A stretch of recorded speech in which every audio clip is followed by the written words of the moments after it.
Good morning, Algebra 1. So we're going to go ahead and move on to the next section of Chapter 6, which is 6.3. Still solving systems of linear equations. This time we're going to use another method called the elimination method.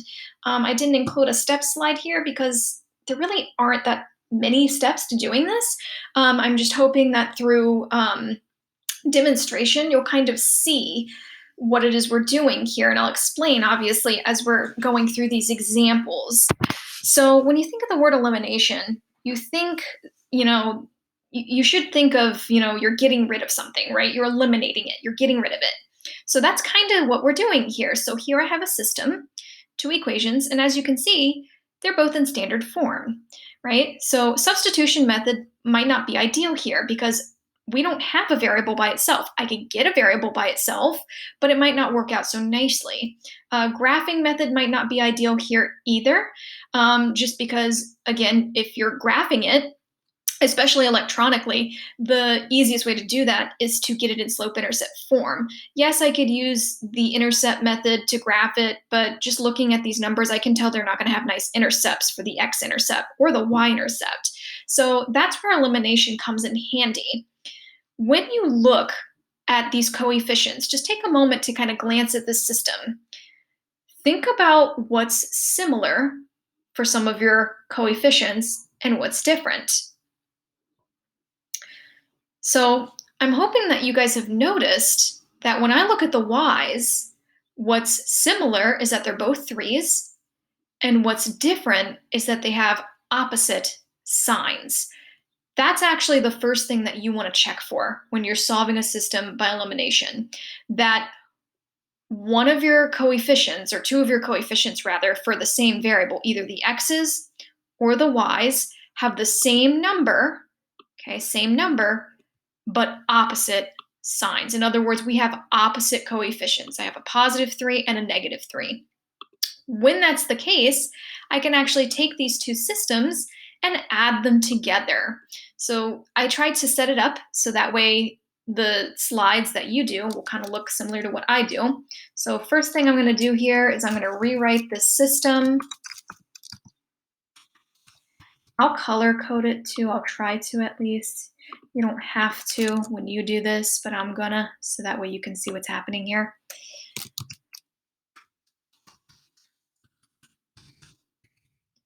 Equals 14. So what I'm gonna do is I'm actually going to add these two equations together, okay?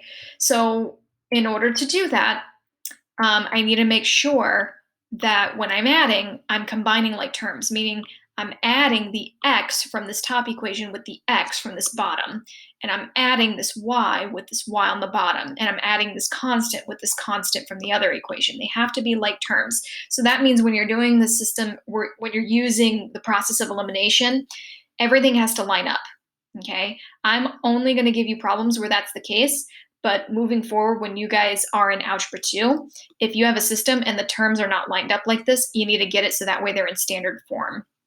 Okay, so 4 plus 8 is going to give me 8, 9, 10, 11, 12, 12x. So all I did was I added. 3y plus negative 3y gives me 0y, plus or minus, doesn't really matter. And then negative 2 plus 14 gives me positive 12. Okay, so careful with your signs. I highly encourage you to use a calculator.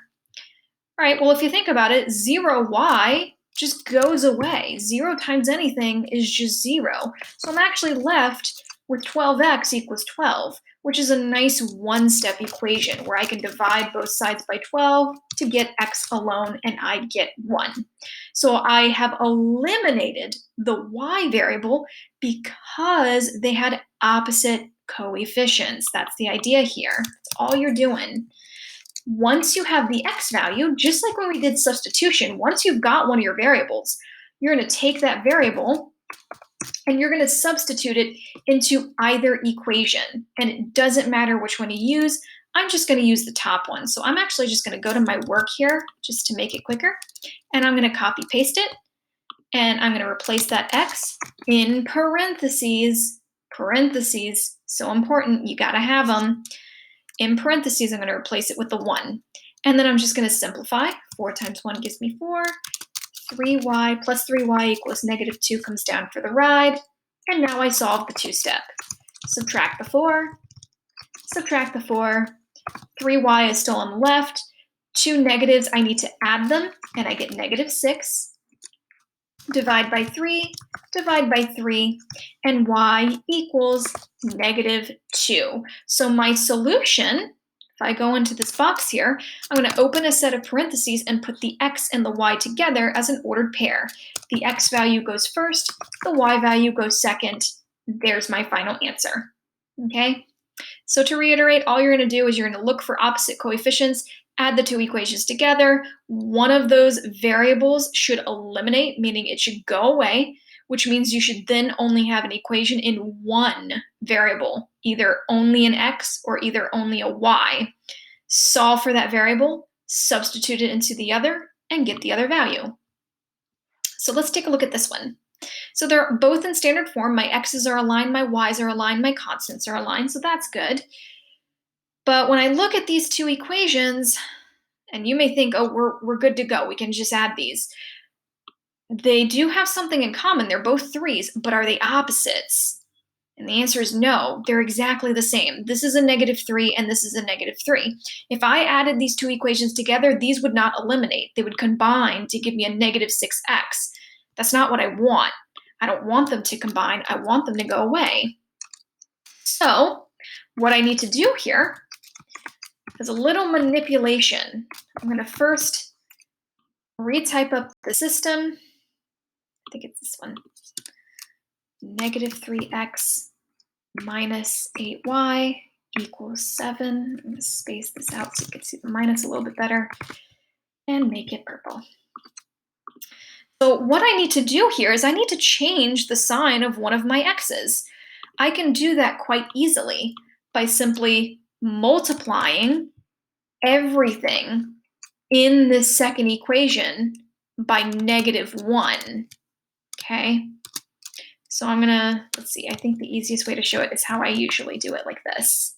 I'm gonna multiply, and it doesn't matter which equation you do this to. I could do the top one or I could do the bottom one, but you only wanna do one of them. So I'm gonna do times negative 1, times negative 1, and times negative 1, okay? I'm gonna drag this over here a little bit, so I've got a little bit more space. So I'm actually gonna rewrite this system, okay? This first equation I didn't change. That's gonna stay the same. But the second equation, it's gonna be almost the same, but everything's gonna change signs. Negative 1 times negative 3x gives me a positive 3x. Negative 8y times negative 1 gives me a positive 8y. 7 times negative 1 gives me a negative 7. So now I can add these two equations together, and I have opposite coefficients now. This is a negative, and this is a positive. And as you can see, instead of the y's eliminating this time the x's eliminate. Okay? So these are going to cancel out. You don't have to write 0x every time. You should just see that these are going to cancel completely and go away. And I can just combine the y terms right away. 7y plus 8y is going to give me 15y. And then 22 minus 7 is going to give me 15, positive 15. Last but not least, I'm going to divide both sides by 15. And I get that y equals 1. Now that I have a value for y, I can go over here and I can solve for x. And I can use either of these equations. Doesn't matter which one you choose. I'm just going to take the first one because that's the quickest for me. All right, so this time, instead of replacing the x, we're replacing the y with a 1. Oops, I don't want to highlight. I want to change the color so you can see. Okay. And then everything else stays the same. If I could choose the right function, that would be great. So all I did is I replaced this y with the number it's equal to. And now I'm going to simplify and solve. 7 times 1 gives me 7. It's a two-step. I subtract the 7 first. That's going to give me negative 3x equals 15. I'm going to divide both sides by negative 3. Let me just double check my difference there. 22 minus 7. Yep, that's right. And then x equals negative 5. So I have an x and I have a y. Just be careful when you write your ordered pair here. Remember, it's the x value that goes first, and that's not what we found first. We found it second. So I got to look over here, and that's my first value, and then the 1 goes next. Okay? Try another one. Okay, so same thing as last time. I see some numbers that match. In fact, I have x's that match and y's that match, but the signs are not opposites, and that's what I need. Pardon me, I had to take a drink of water. All right, so I'm going to start it the same way. Oops, negative 9x minus 3y equals negative 16. Negative 9x minus 3y equals negative 18. This one's purple. Whoops. This one's purple. This one's pink. And just like last time, I just want to make sure that one of them has an opposite sign if their coefficients match. And I can do that very quickly and easily by just multiplying everything in one of my equations by negative 1.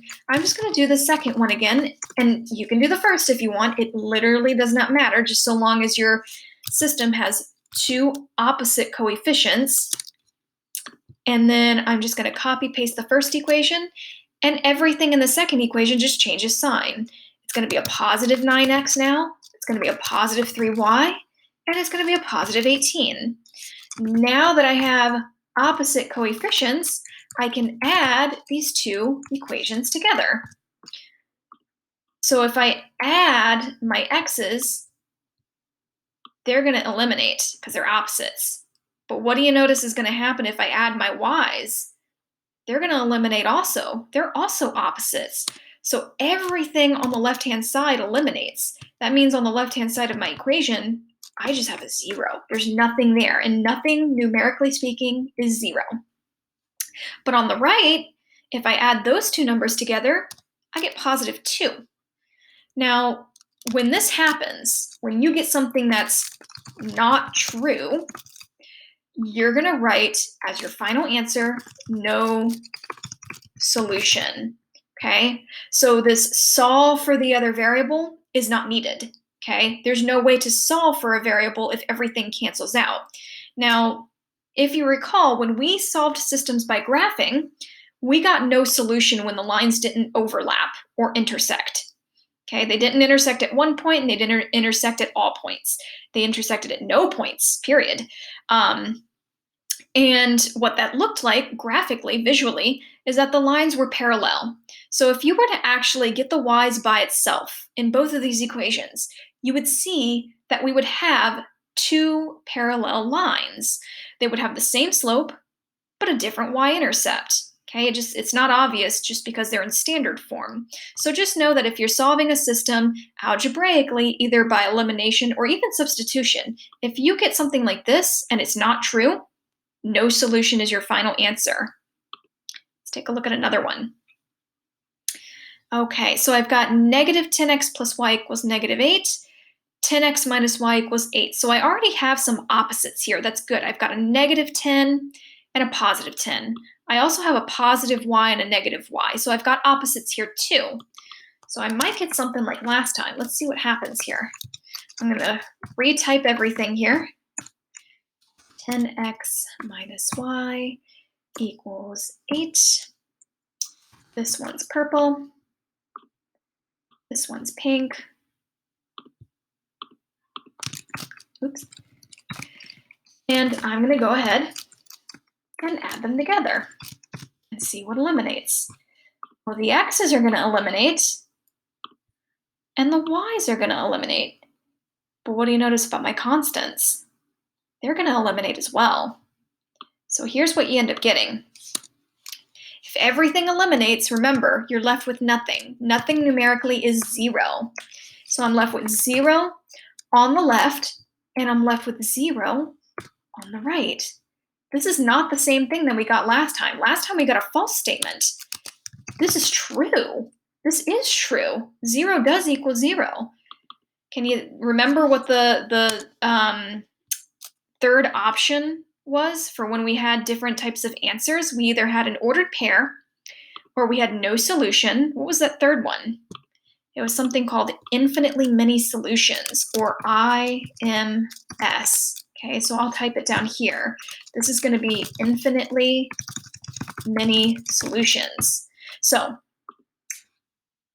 I've kind of started to integrate all three options again. We can either get an ordered pair, a no solution, or an infinitely many solution. So same thing, if you get something like this, there's no need to solve for the other variable because this system's going to be true no matter what you substitute for your variable. So if I substituted the ordered pair, well, it'd have to be a point on this line, but let's say the point 1, 2 was a point on this pink line. If I substituted 1 for the x and 2 for the y, it'd work out true.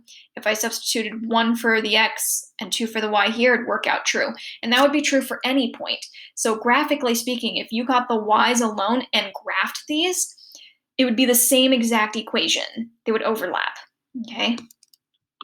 Let's take a look at another one. So this is the next case that I want to go over, and that is when you don't have opposites anywhere, and you also don't have the same coefficient anywhere.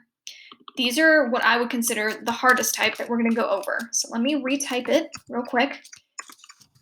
Equals 1, and then 5x minus 10y equals negative 20. When this happens, and you can't just multiply one of your equations by negative 1, you have to start thinking a little more creatively. You need to multiply one or both equations by a different number to force them to have opposite coefficients. So I always say if you can get away with just multiplying one equation by a number and you've got opposites, that's the easiest route. So let's take a look at our options. I could try and eliminate the x's, but you have to think about what number can I force these to become if I multiply them with something, okay? It's kind of like finding the least common denominator or least common multiple. Least common multiple between 7 and 5 is 35. That means I'd have to multiply this equation by 5 and this equation by 7. So I'd get a negative 35 and a positive 35. Let's take a look at our y's. I have a 5 and a negative 10. Well, think about what the least common multiple or least common denominator is for 5 and 10. Well, that would be 10, right?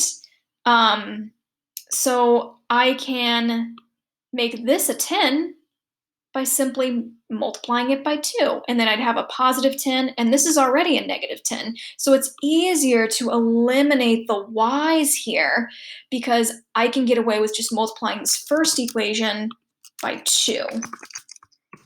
Okay? So everything in that second equation is going to stay the same. But the top equation, I'm just going to double everything. This is going to become, when I distribute this to negative 14x, if I distribute this 2 to the y, that's going to give me plus 10y, and then 2 times 1 gives me 2. So if this is confusing to see it like this, maybe I shouldn't write it like that. Maybe I should do it underneath. I'm doing this. Okay, this is all I'm doing. I'm multiplying every single term by 2. And then I'm just going to take the second equation, copy paste it, and now I should be able to add them. And the y's should eliminate because they're opposites. These go away. And then I'm left with negative, what is that, negative 9x? I'm going to double check my math. I've been teaching all day, so I'm going to double check. 14 minus 5 does in fact give me 9. Good. And then the y's go away, so that's gone. And then 2 minus 20 should give me negative 18. To solve this one step, I'm going to divide both sides by negative 9, and then I get a positive quotient because the two negatives cancel. Okay, so I've got my x. Now I need to take that x value and substitute it into either of these equations. Either equation will work. I highly suggest going back to an original equation, not one that you manipulated, in case you made some sort of weird mistake. And then I'm going to take that equation, and where I see the x, I'm going to replace it with 2. And now I'm just going to simplify and solve. I'm going to add the 14. Add the 14. 5y equals 15. Divide both sides by 5. Y equals 3. So my final answer is an ordered pair. X value goes first. Y value goes last. Okay, so hopefully by demonstration, you're catching on to the elimination method. I think this is where I'm going to get the most questions. So 2 homework assignments for this week. Online learning slides due Wednesday, a worksheet due Friday. Please, please, please go ahead and reach out if you're struggling with the elimination method. Leave comments, shoot me emails, try and do so earlier rather than later so I have time to respond. And just a reminder, when you're done, click turn in. And that's pretty much it. Take care, guys.